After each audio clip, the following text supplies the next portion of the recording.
tudo bem? Para mim é um prazer estar aqui hoje falando para o público do Numar SCB.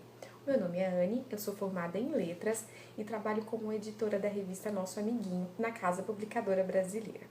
Recentemente eu concluí uma pós-graduação em Teologia e Estudos Adventistas e a minha pesquisa relacionou o desenvolvimento infantil e a compreensão que as crianças têm a respeito da origem da vida. Então, hoje eu gostaria de compartilhar com vocês alguns dos resultados que eu obtive com essa pesquisa.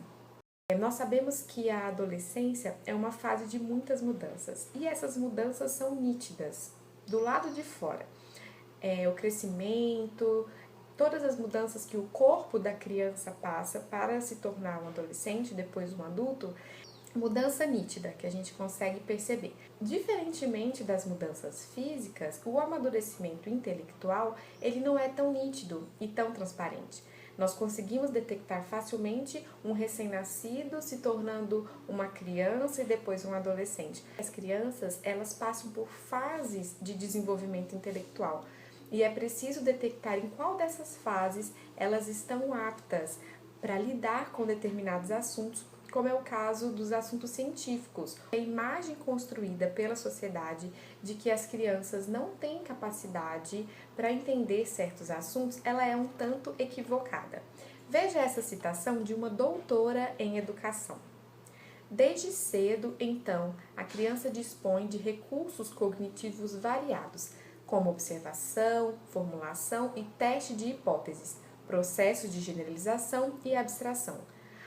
A precocidade atestada pelos diferentes estudos com bebês e crianças pequenas aponta assim para a existência de capacidades cognitivas básicas que desenvolvem naturalmente e, por essas razões, são universais. Ou seja, essa ideia mostra que as crianças elas sempre contam com uma bagagem que as ajuda a ter capacidade de compreender determinados assuntos. Elas contam com processos de hipótese, generalização e abstração. Nós não precisamos, então, descartar a possibilidade de que elas já estejam prontas para entender. Essa mesma ideia é reforçada pelos estudos de um físico israelense. Veja o que diz a citação. O referido autor apresenta alguns estudos que demonstram que as crianças pequenas podem levantar hipóteses por experimentação, argumentar, analisar dados e deduzir conclusões, comprovando evidências. Com isso, podemos entender de forma mais clara que a introdução de conceitos e do raciocínio científicos pode beneficiar o aprendizado imediato e futuro das crianças da educação infantil, sendo assim, portanto, uma premissa essencial para que o professor se engaje nesta empreitada e requer a revisão dos currículos que tanto enfatizam o concreto.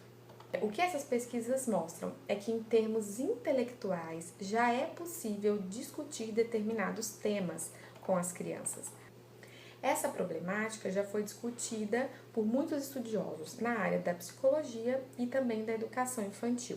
Para começar, vale salientar um conceito importante do desenvolvimento infantil dado por Vygotsky, a noção de estrutura de idade. Vamos ver o que ele diz sobre isso. Em cada idade, a multiplicidade dos processos parciais que integram o processo de desenvolvimento constitui um todo único e possui uma determinada estrutura.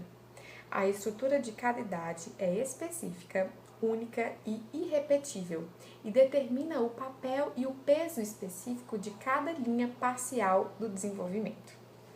Bem, nesse sentido, o termo idade não se refere estritamente a um período de um ano na vida da criança, mas às fases do desenvolvimento psicológico. Vygotsky, ele propôs uma periodização dessas fases. Crise pós-natal, primeiro ano de vida, crise do primeiro ano, primeira infância, crise dos 3 anos, idade pré-escolar, crise dos 7 anos, idade escolar, crise dos 13 anos, puberdade e crise dos 17 anos. Cada uma dessas fases, apresentadas por Vygotsky, tem as suas particularidades no que se refere ao processo cognitivo das crianças. Por exemplo, ele fala que a primeira infância a função psicológica básica dessa fase é a percepção, que será o período propício para o desenvolvimento verbal da criança. Por que é importante salientar essas diferenças? Porque a noção individual de cada uma dessas fases é importante para garantir que a criança vai estar pronta para receber um novo estímulo, um novo conhecimento na fase certa. Então não adianta você querer introduzir um conceito muito elaborado numa fase que a criança ainda não está preparada mentalmente para lidar com aquilo. Nesse aspecto, Vygotsky insere a ideia de prazos ótimos de aprendizagem, que seria o período mais adequado para determinado tipo de aquisição. Esse conceito remete ainda à zona de desenvolvimento proximal, que Vygotsky define como sendo um período em que os processos estão em fase de maturação. Ou seja, o período certo, a fase mais adequada para o progresso de uma função psicológica seria aquela em que essa função esteja em processo de maturação. E assim, seguindo essas teorias que dividem o desenvolvimento infantil em fases, a pesquisa que eu preparei, ela compara duas etapas específicas do processo mental infantil, antes e depois dos 7 anos. Essa idade, 7 anos, não foi escolhida aleatoriamente. O que eu levei como base para definir essa idade? Duas fontes de pesquisas foram tomadas. A primeira, a crise dos 7 anos, de Vygotsky, como nós vimos, e os estágios do desenvolvimento intelectual apresentados por Piaget, um importante biólogo, psicólogo e educador. Primeiramente, vamos entender o que Vygotsky diz sobre a crise dos 7 anos. Segundo ele, é nessa fase que acontece a perda da espontaneidade infantil. Vamos ver uma citação do livro A Crise dos 7 anos. A perda da espontaneidade significa que incorporamos à nossa conduta o fator intelectual que se insere entre a vivência e o ato direto, o que vem a ser o oposto da ação ingênua e direta própria da criança. Bem, a inserção do valor intelectual nesse período é o primeiro aspecto que nos leva a acreditar que essa seria a fase adequada para a criança entrar em contato com conceitos mais elaborados, como é o caso das teorias a respeito da origem da vida. Assim como a classificação de idades de Vygotsky, que nós vimos anteriormente, Piaget dividiu o progresso infantil em períodos. Vamos ver quais são: sensório-motor, pré-operatório e operatório concreto. A idade que estamos analisando, 7 anos, faz parte do último período, o que vai dos 7 até os 11 anos. Segundo Piaget, essa é uma fase de transição entre ação e estruturas lógicas, em que, através do pensamento lógico, a criança é capaz de realizar operações mentais. Além disso, ela passa a compreender a existência de conceitos e operações lógico-matemáticas. Tem a capacidade de organizar o mundo de forma lógica ou operatória, não se limitando mais a uma representação imediata, mas ainda dependendo do mundo concreto para desenvolver a abstração. Assim, esse período é caracterizado por uma lógica interna consistente e pela habilidade de solucionar problemas concretos. Esse pensamento de Piaget é reforçado por Ellen Bee, psicóloga e autora de vários livros sobre desenvolvimento infantil. No livro A Criança em Desenvolvimento, ela menciona que muitos pesquisadores concordam que existe sim uma mudança significativa na criança entre os 5 e os 7 anos de idade no que se refere especificamente ao modo de aprender. Vygotsky afirma que a criança começa a entender e a aprender, a adquirir conhecimento mesmo antes do processo formal de ensino que é dado na escola. Quando ela entra na escola, ela já traz uma bagagem de aprendizagem, de descobertas e de impressões sobre determinados assuntos. Sobre isso, Ellen White tem uma frase muito importante que está no livro Orientação da Criança. Veja o que ela diz. Nunca será demais acentuar a importância da educação ministrada à criança em seus primeiros anos. As lições que a criança aprende durante os primeiros 7 anos de vida têm mais que ver com a formação de seu caráter do que tudo que ela aprenda em anos posteriores. Ainda nesse sentido, Vygotsky afirma que desde os primeiros anos de vida, o desenvolvimento e o aprendizado estão interligados. O que vai determinar se a criança vai se desenvolver mais cognitivamente são os estímulos que ela recebe no meio em que ela vive. Nesse ponto, é importante falar para pais e responsáveis como eles têm um papel primordial para que a criança se desenvolva. Naquela idade que ela está, na fase de desenvolvimento que ela está, ela só vai crescer mentalmente se ela tiver um estímulo adequado. Fica uma questão: como apresentar ciência para as crianças menores de 7 anos? E mais, é importante começar esses assuntos científicos com elas? Veja a citação de Ellen B., que já foi mencionada aqui. Se ela muda de um conjunto de estratégias para outro somente quando é confrontada com coisas com as quais ela não pode lidar, então, em um ambiente que não encoraja ou requer muitas acomodações, ela desenvolverá-se-á mais lentamente do que em outro altamente desafiador e estimulante. Bem, mais uma vez, está claro que a criança precisa estar em um ambiente instigador, que a motive a aprender cada vez mais. A mesma autora, ela completa essa ideia dizendo que a criança precisa de um alimento para o pensamento. Então, cabe aos pais, aos responsáveis, aos adultos que estão perto dessa criança, dar todo o aparato que ela precisa para se desenvolver. Porém, para criar um ambiente adequado, nesse contexto de ciência, é preciso que os adultos estejam preparados e se preparem da melhor maneira. Nesse ponto, é importante e interessante citar o livro Como Ensinar a Seus Filhos a Harmonia entre o Criacionismo e a Ciência. Esse livro, ele traz algumas dicas de como pais e responsáveis podem inserir ciência, podem falar sobre ciência para as crianças menores. Vamos mencionar aqui algumas dicas rápidas. A primeira é para os pais adquirirem livros sobre o tema. Porque é importante que o adulto saiba o que está falando para a criança. Então, ele precisa aprender um pouco mais aquilo que ele pretende ensinar.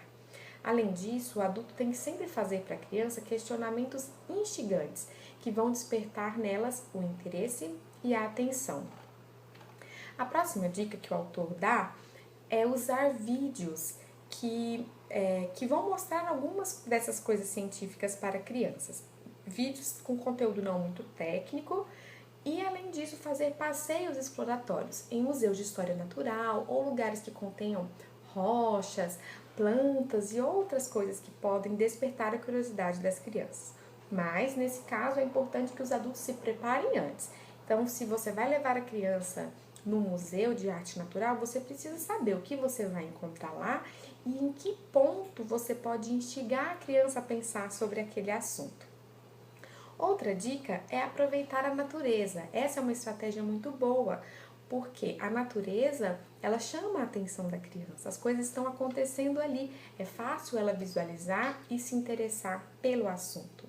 Nesse aspecto de natureza, veja o que Ellen White diz. Depois da Bíblia, deve a natureza ser o nosso grande guia. Para a criança, a natureza apresenta uma fonte infalível de instrução e deleite. E para os de mais idade, que necessitam continuamente dessa silenciosa lembrança das coisas espirituais e eternas, as lições tiradas da natureza não serão uma fonte inferior de prazer e instrução.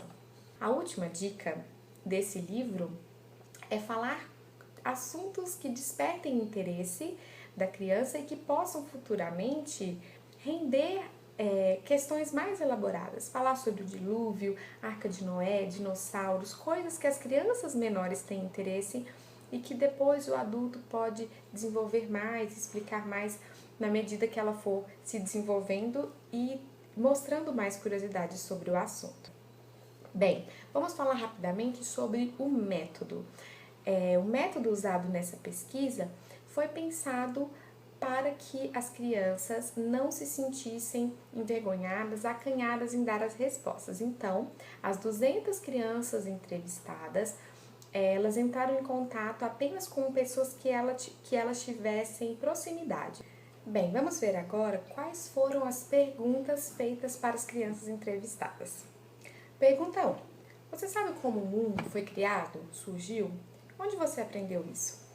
Pergunta 2. E o ser humano, as pessoas? Você sabe de onde ele veio? Pergunta 3. Você já ouviu a palavra evolucionismo, evolução? Sabe o que significa? Pergunta 4. E criacionismo, criação? Sabe o que é? Bem, agora que vocês sabem quais são as perguntas que foram feitas, vamos partir para a análise dos resultados obtidos. Primeiramente, vamos analisar alguns padrões de comportamento que foram marcantes entre as crianças do primeiro grupo, 4 a 6 anos, cursando Jardim 1, Jardim 2, primeiro ano e ainda algumas não escolarizadas. Bem, ao serem questionadas sobre a criação do mundo, pergunta 1, 90% responderam que Deus é o Criador e apenas 10% não souberam responder. A respeito da criação do homem, 8% apresentaram respostas confusas, como o homem veio da cidade, ou veio do céu, veio do cérebro de Jesus, e apenas 2% não souberam responder. Os 90% restantes responderam prontamente. Vale ressaltar que muitos chegaram a mencionar Adão e Eva e ainda a criação a partir do barro. Ainda nessa faixa etária, nenhuma criança soube responder corretamente as questões relacionadas com criacionismo ou evolucionismo, as perguntas 3 e 4.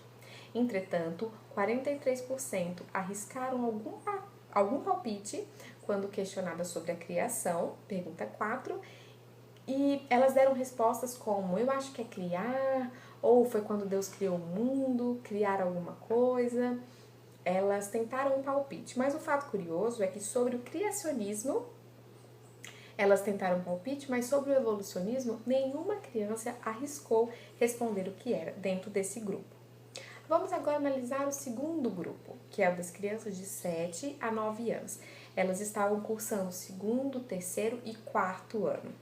Para esse grupo, foi dada uma atenção ainda maior, já que ali estavam as crianças de 7 anos, que era o grupo que nós pretendíamos analisar melhor. Bem, na primeira questão, referente à criação do mundo, 96% das crianças entrevistadas apresentaram uma resposta coerente. Nesse ponto, há um dado muito interessante, que 99% daqueles que responderam citaram a teoria criacionista para explicar a origem da vida, e apenas 1% citou a evolução, falando inclusive sobre os homens da caverna. Respondendo a essa mesma questão, 2% não souberam o que dizer e 2% apresentaram respostas confusas. A respeito da origem do homem, a pergunta 2, esses foram os resultados.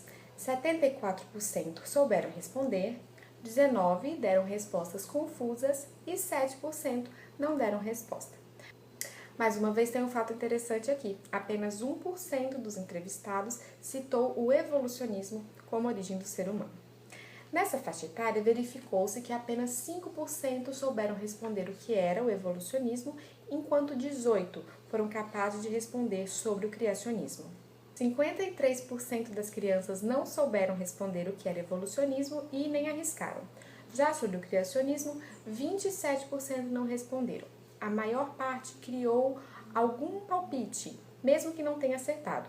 42% opinaram sobre a evolução e 55% sobre a criação.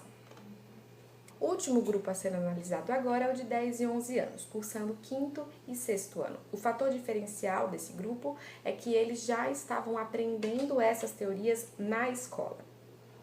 Ou seja, as crianças desse grupo elas já haviam entrado em contato com alguns termos, algumas explicações um pouco mais elaboradas. Vamos ao resultado. 98,5% das crianças responderam sem problemas ao questionamento número 1. 1,5% apresentou uma resposta um pouco confusa. Sobre a origem do ser humano, 92,5% responderam com clareza, usando agora expressões mais elaboradas, como fôlego de vida, imagem e semelhança e pó da terra. 3% disseram não saber o que responder e 4,5% responderam de forma confusa. Apesar de já terem entrado em contato com esses assuntos na escola, 19% não souberam responder o que era evolucionismo e 24% não souberam o que era criacionismo. Em contrapartida, 30% demonstraram conhecimento sobre o evolucionismo, sendo que 23% dessas chegaram a citar o Big Bang em sua explicação. E ao serem questionadas sobre o que é criacionismo, 38% responderam satisfatoriamente. Além disso, 51% das crianças entrevistadas não souberam como responder ao evolucionismo, e para o criacionismo o número foi de 38%.